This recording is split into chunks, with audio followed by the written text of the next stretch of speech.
Hello naps, welcome back to my channel. Is my skin this naturally dewy and glowy all the time? No, it's because I filmed 37 minutes and then realized that I was being negative about myself. This is gonna be a time. Might as well make it look evenly bad. I should have done this for my liner, so we're here now. Maybe just disregard every step beforehand. It can't get worse, right? It's fine. It's fine. I did this a lot. Oh gosh, this is a lot. So, restart. Hello, welcome back to my channel. Today we're going to be makeup motivationing, which is why I had to scrap the last video. We're going to be talking about talent, passion, and skills, how to develop those, and also we're going to be attempting a Foxy eye look.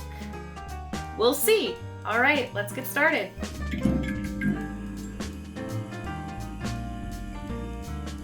I hope you guys are doing okay. I realized that I have other primers, and that was kind of sad because I just placed a makeup order. But this particular primer is a Nars Pore and Shine Control Primer, which, since I just scrubbed my face clean of all that makeup, probably doesn't hurt to apply. This is not as smooth and buttery as the Mary Kay one, but it does seem to be controlling the shine. There we go. Beautiful. Getting our makeup sponge out. Gonna put our Tarte Double Duty Face Tape Foundation in. Light sand. Bam. Dab, dab, dab. And let's talk about talent, guys, because everyone's got talent. It's not always something that you can do in a talent show.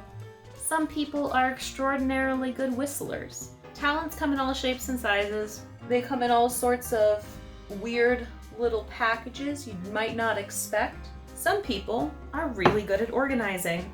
You know, there's a whole business out there for people who are excellent at organizing now.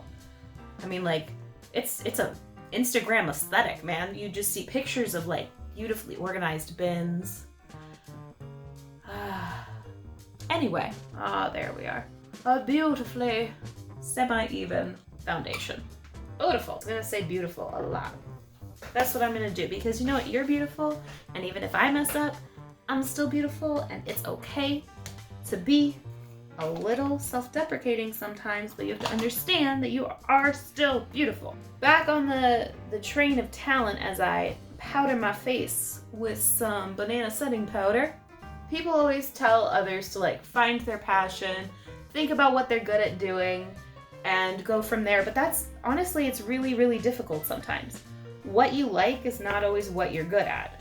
And so the eternal question that I've always had is can you become good at something that you're not naturally good at, but you enjoy doing?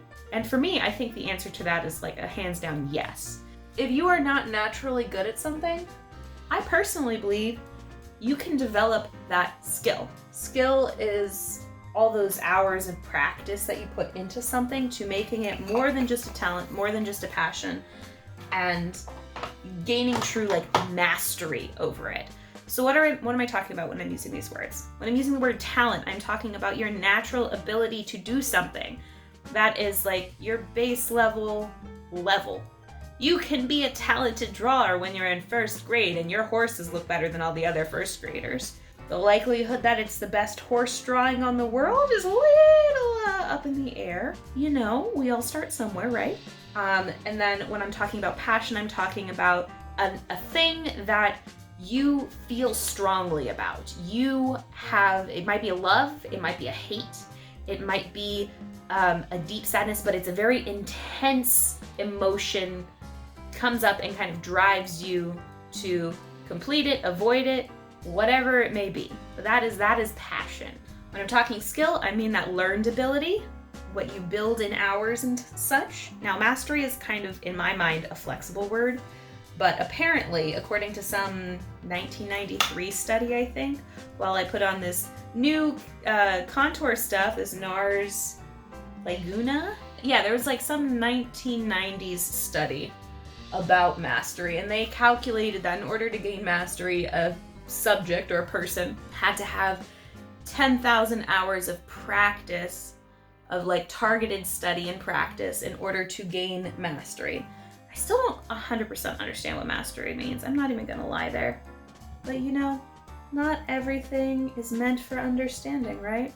That can be somebody else's shtick. All I know is that My level of makeup used to be just taking one eyeliner, putting it on, and then putting a second eyeliner over top of it instead of eyeshadow, because I didn't have to draw a straight line that way with the first one. And the second line, because it was farther away from my lashes, was easier to control. And that was my base level of makeup for a really long time. And then I started getting interested in more special effects makeup. And once that happened, I started being more interested in like blending, realism, crazy, out there things, masking features with highlighting and shadowing, and that kind of led me back into the beauty world eventually as well with it. And I also have a really pretty pink, ignore all the empty pans. I think they broke. But this Mary Kay's pink blush, that's a dirty brush. This Mary Kay's pink blush here is not the one that I've been using. It's got like a shimmer to it. I'll pop that high up. I'm gonna try not to go down too low with my blush today. So with mastery, you wanna create a targeted training regiment of sorts. Think about how people who are in like sports leagues, they have regimented training that they do in order to become better at the areas that they're good at and help balance out their weaknesses or improve them so that they aren't quite as weak as they would be on their own. Thus building up the things that they are not talented at so that they don't become such a hindrance in their actual sport, and gaining further understanding of the game that they're trying to play, the muscle groups they're trying to develop, to eventually get mastery in that area. So it's a fun little balance, and because it takes so much time, training, and effort, you have to have passion involved in it in order to want to continue that. I made the mistake last time of using a liquid eyeliner, so I'm gonna use a pencil and try and smudge it. And I'm gonna use my Wet n Wild, like just straight up black. Baby's Got Black. I'm starting a little bit lower. I'm going with my like extending my lower lash line kind of. Making sure they're even because they're not even. That's better. We're gonna pretend that's fine. Combat my natural hooded eye beauty. Or not combat it. Accentuate. We're body positive now. Accentuating my natural hooded eye beauty. It just means doing it a different way from the standard eye makeup way. Bam. Gonna keep my eyes relaxed so I don't end up having smiley face eyes. It's not supposed to look good right now. It's a first draft, don't judge. 10,000 hours is a lot of hours. I'm not actually sure how many like years that would be. Like, okay, let me math in my head a little bit. See, 10,000 hours, so there's 24 hours in a day. So that would be, 4 days would be about 100 hours. 40 days would be about 1,000 hours.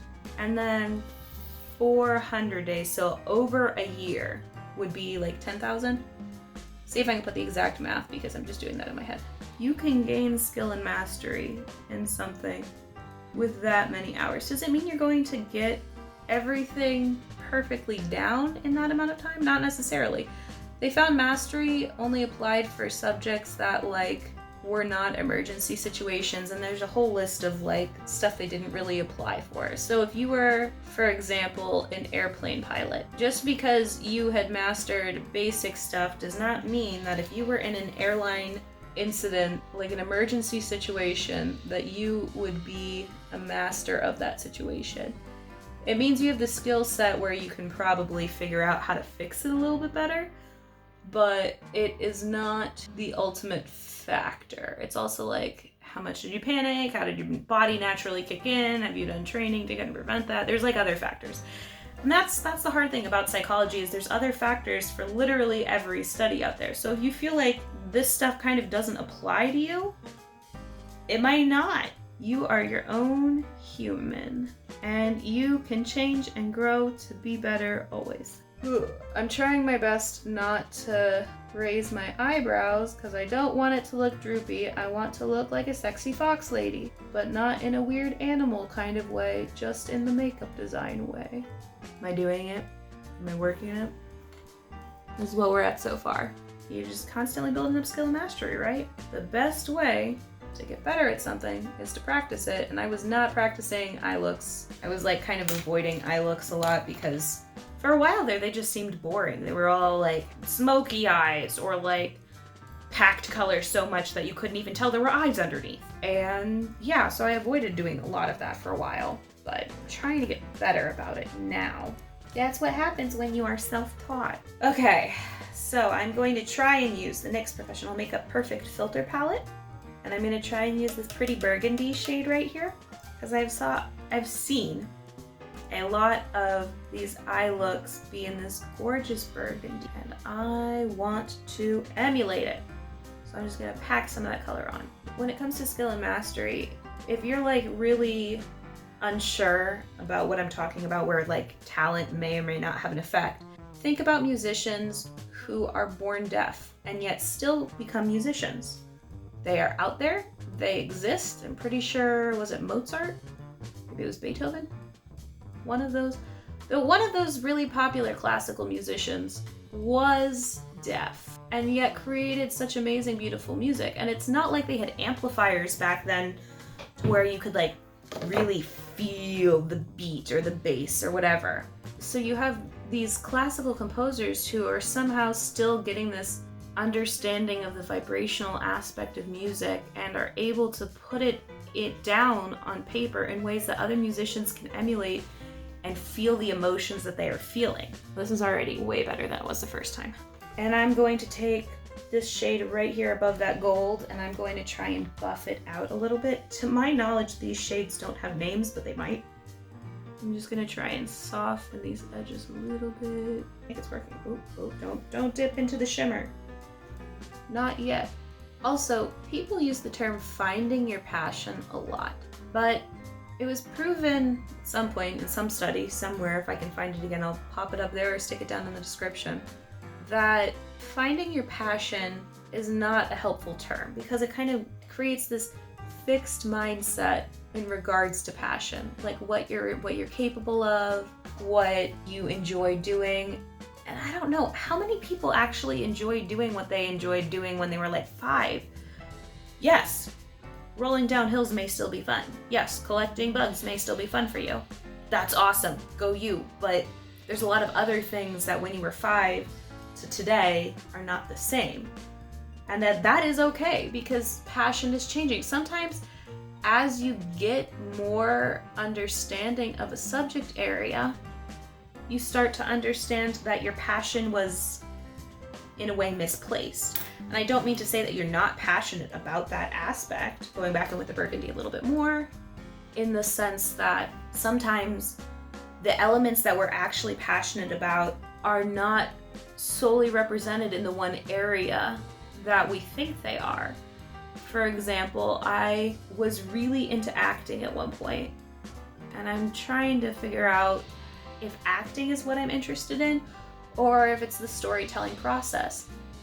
Those are two different areas. You can have aspects of storytelling in acting, creation of a character, building a world, all that. But the director has more say about the specifics of it than you as an actor do. So am I getting the full effects of my passion if I continue in just one location? Or would I find more passion, more fulfillment, and more drive if I really looked into specifics on what I enjoy and found an opportunity that maximizes that? Start to make my inner corner pointy and slanty. So I took my regular pencil and kind of did my upper waterline to about a third of the way over in my eye, and I went into the corner with that. But just to touch it up and make it look a little bit better, I'm going to take my Clinique eyeliner, my fancy little pen, and I'm going to make that point. The goal with this eye look is to elongate and make it look kind of sneaky, I guess, like a fox. So you can kind of see what I'm working with now. That's what I got with my inner corner. I'm going to go and I'm going to touch in this inner side and really smooth sparkle, make it better. You can say I should have done that before I did my inner corner, but this way I can just get details in, right? I'm going to use this pretty copper shade right here above the burgundy.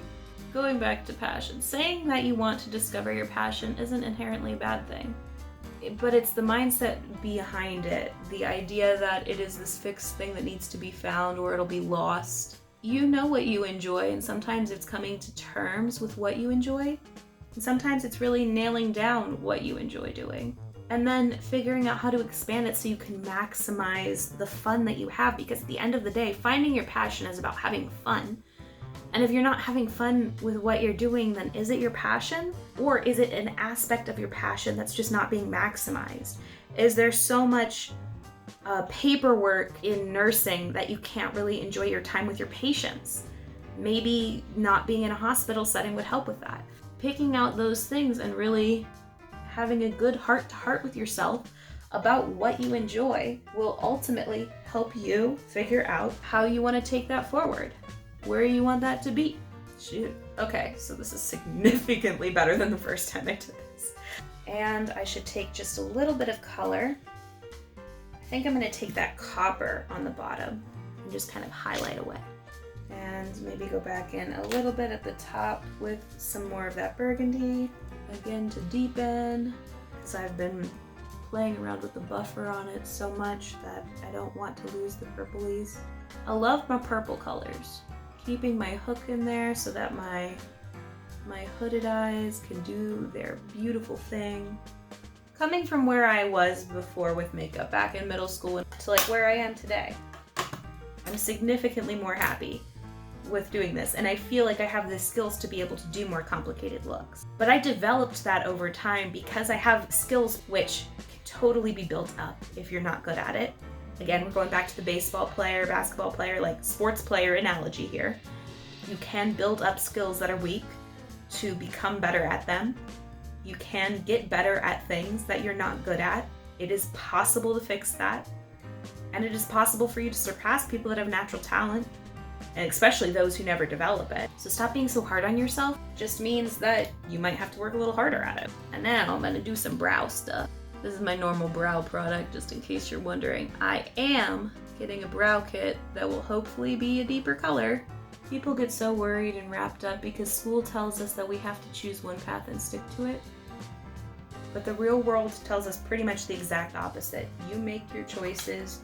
You are allowed to be happy in whatever area you want to be in, and if you're not happy in that area, if it's not feeling fulfilling, you are allowed to change. You are allowed to be the maker of your destiny, some silly stuff like that.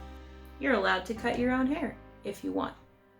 You're allowed to get it cut by somebody else. You're allowed to learn how to professionally cut it so that you can fix it after you have horribly botched it during quarantine.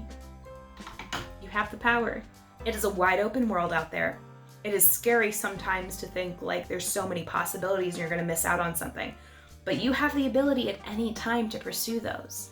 Sometimes it's better to focus on one for a while and to get a little bit more knowledge under your feet to decide what you really enjoy doing. But at the end of the day, it's your choice. And taking those first steps to making that choice to going in one direction doesn't mean that you lose opportunities in another direction. You can always go back to school if you want to also. Just something fun to think about. Because I didn't use my Aurora Lights palette yet, and you know I want to use highlight, I am going to pop in, I want a warm tone. I'm going to go with Kaleidoscope. I'm going to pop it right on that outer, maybe a little up here. The other good thing about being an adult, you have the power to do your best and redo things that you want to do. Like, you are the master of your own time. You are the master of your own energy. You are the master. After 10,000 hours. No, I'm just kidding. You're still the master. All right. What lip do I want to do with this? I feel like half of me is just always doing something vampy with my lip looks. I'm not mad about it. I'm just saying it's a thing. I found the vampy color. I'm excited. This is Wet n Wild Liquid Catsuit in Video Vixen. Fun, because yeah, I feel like that's appropriate today. Okay. I made the mistake of forgetting to put mascara on, so don't forget to do that. And I'm really gonna quickly go back in and I'm going to do my lash line in this black on the bottom lid. Okay, I actually ended up doing my waterline, so I lied, sorry. Waterline, mascara, and then I just did a little bit of extra black liner on the edge to kind of pull it in a bit more and deepen that corner just a smidge more. But we'll take it outside in a second. Before I do, don't forget that you are the master of your own destiny. You have the ability to do so many things that you haven't even yet discovered. And I am so excited to be here on the verge of your journey. So let's go outside and take a look at this. Here we are. I tried to find a shady spot that wasn't too harsh with light so you could actually see everything. But I hope you guys have a good day. Click a like on this video if you like it. Don't forget to hit the subscribe button, ding that notification bell to get reminded when I post. I will see you here next Thursday. And drop me a comment on if you have found out what you're passionate about in life and know what you enjoy doing. Just as a reminder here, we are not professionals here at my lovely YouTube channel, and so if you want to learn anything else about what I've talked about today, go ahead and look down in the description. There's going to be links to everything down there. Go ahead and do your own research. Find your own path. Maybe that's what you like. Maybe that's what you're passionate about. Anyway, have a nice day all. Bye.